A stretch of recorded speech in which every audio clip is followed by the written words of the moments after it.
Most painters waste hours overworking trees. Today's video lesson on efficient tree painting will show you exactly how mixing greens and controlling your darkest values transforms your landscape paintings in minutes. And it all starts in the blocking in stage. Watch this, it will change how you see every tree that you paint. So first of all, let's quickly talk about the setup that I've got here and the scene that I'm painting. So it's just a simple landscape with some broadleaf trees in it from some photographs I took in Northland in far north New Zealand, not far away from where I live. This area has been planted with lots of European and American trees. I'm using oil paints, and the brand of paint I'm using is Blue Ridge Oils, and if you want to get some, I've put a link in the description box below. And I'm painting on some loose Belgium linen here, that's a fine weave oil primed linen.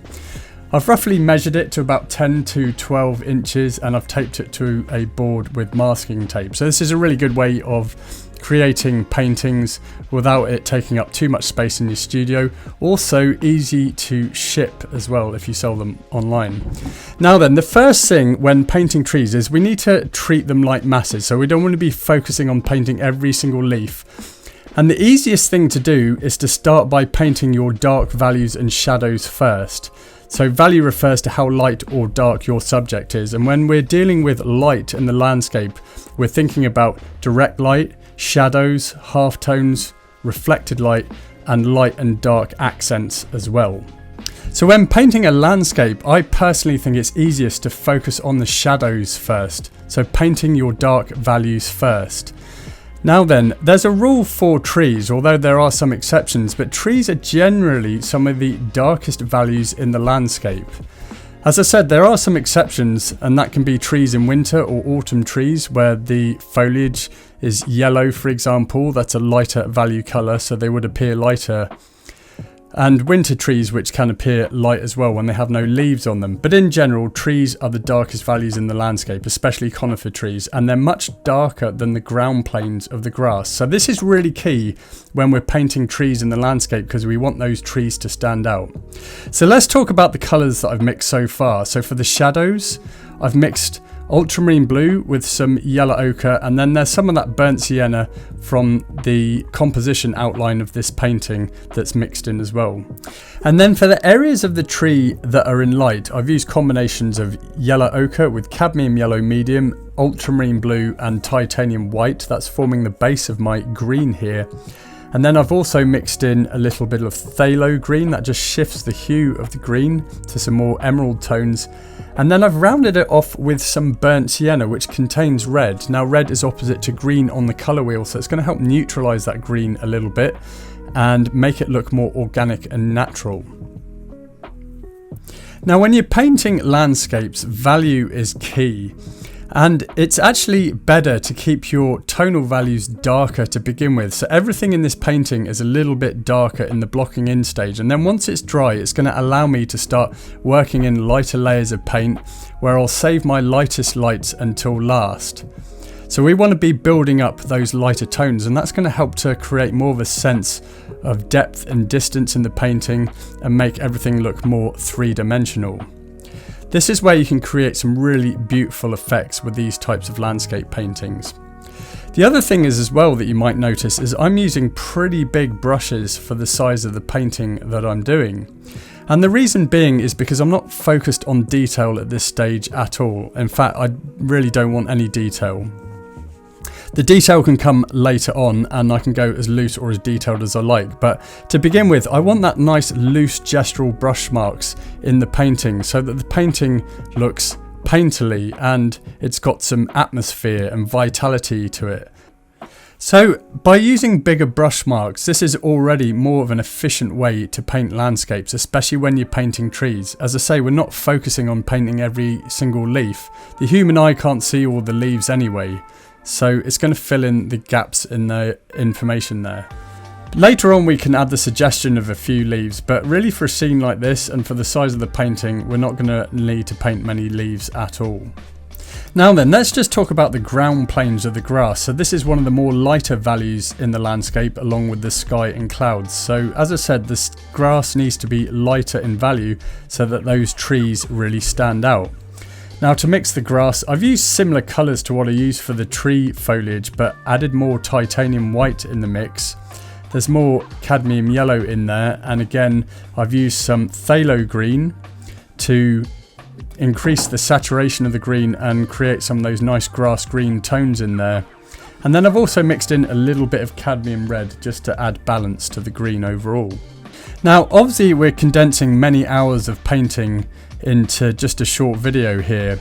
I actually painted this live with my students at Sam's landscape painting school, so if you'd like to see the full version of this and take a deep dive into landscape painting, then check the link below.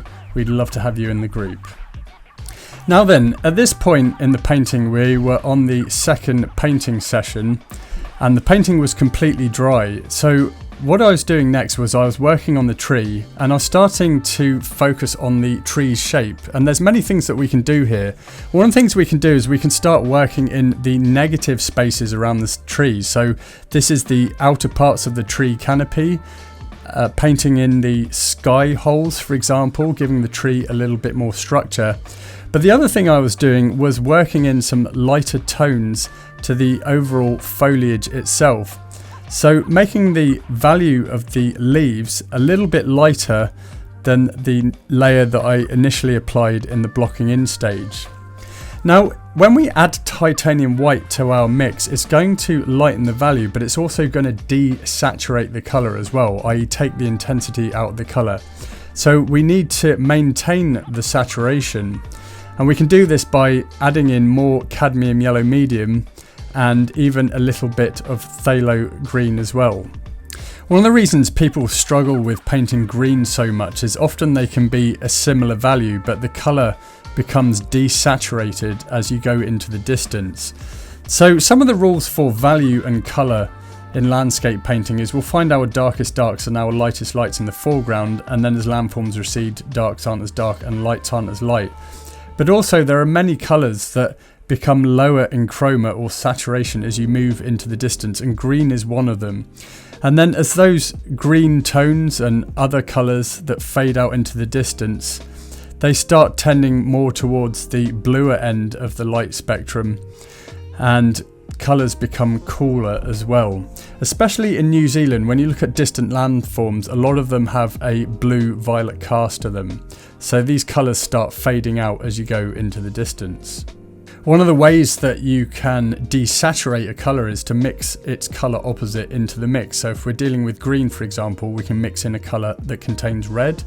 This could be a cadmium red or burnt sienna or even alizarin crimson. All of these colours contain red, and then that combined with titanium white as well, which is going to help to lighten the value, you're going to get some lower chroma greens, and that will help the elements in your painting, such as distant trees or hills for example, look like they're in the distance.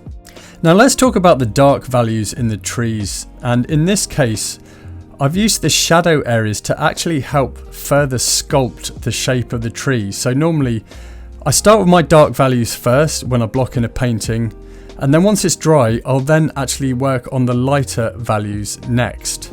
And I did this with the trees, and then I'll use my dark tones to actually sculpt the various elements that I'm working on in the painting. So for example, the tree, I can help add more shape to it by adding these darker tones in there. Then I also painted the reflected light in the side of the tree as well, which is helping to make it look more rounded.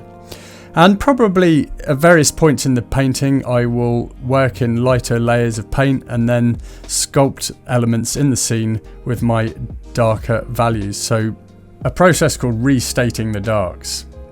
So I hope you're enjoying this video so far, and if you're an artist that's struggling with your landscape painting, or maybe even you're a complete beginner and you don't know where to start, perhaps you're just struggling to paint the artwork that you'd imagined in your head and want to be able to create something that you'd be proud to hang on your wall.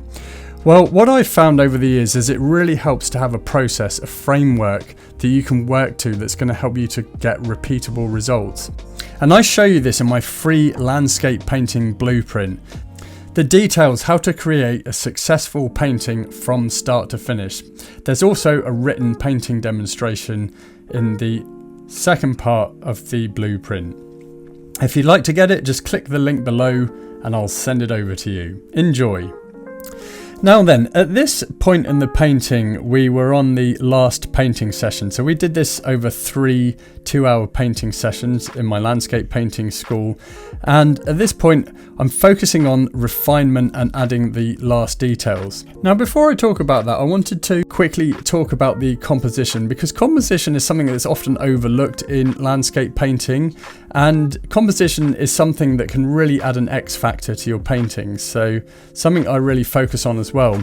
And I've used a really simple composition in this painting, and it's known as a steelyard composition, which I stole this idea from Edgar Payne's book, Composition of Outdoor Painting. This composition works really well with painting trees, and the basic idea of it is you have a large mass, which in this case is the tree on the left side of the painting, and it's counterbalanced by a smaller mass on a theoretical fulcrum. And the smaller mass in this case is the tree with the orange leaves on top of it. So these types of paintings just implies balance, but it works really well with trees. So it's a composition formula that I'm pretty fond of, and I use it often in my tree paintings. So anyway, let's just go back to talking about some of the last details and refinements I'm adding to this painting. So one of the things you might have noticed was the work that I was doing to the leaves that are in light. And what I was doing was adding the lightest values. So I was using a bristle dagger brush here and just gently brushing on some lighter value paint compared with the previous layer of paint that I added. So these are just little highlights, light accents that I'm adding to the tree in order to give the tree canopy more of a sense of 3-dimensional realism, so it's helping to make it look more rounded. Now, for example, sometimes these types of leaves can be shimmering in the sun, so we can even add some really light tones to it that will make the leaves look like they're shimmering. In this case, there wasn't really many shimmering leaves, so I didn't really paint it, but I was still adding those lighter tones and just the suggestion of some leaves. There was also more individual refinements that I was doing to the trees. For example, I was adding a few more sky holes into the tree's canopy, just further adding to its shape. I was also building out the tree canopies of some of those other trees that are in the midground and the background as well. Again, adding lighter layers of paint compared with the previous layers that I'd added in the last painting session. But as you can see, even now, I wasn't really focused on trying to paint every single leaf. These trees still look bulky in mass, and I've treated them as large masses. One of the things I have done with the tree canopies is just feather some of the ends of them with this bristle dagger brush to make it look like there's some of those leaves hanging on the outside of the tree canopy. To finish up this painting, I'd added some reflected light to the shadows in the foreground, just to make them a little bit lighter in value, as I felt that they were too dark to begin with. I also painted a few red elements into the grass to help break up the green, so red obviously being the colour opposite to green.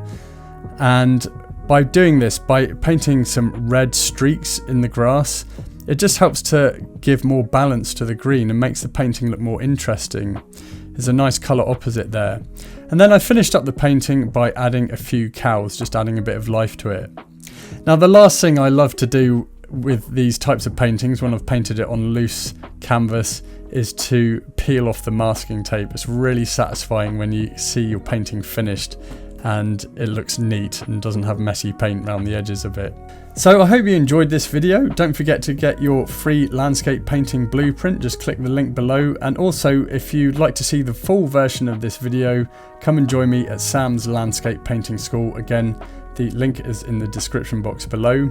And if you'd like to learn more about painting trees, check out this video here.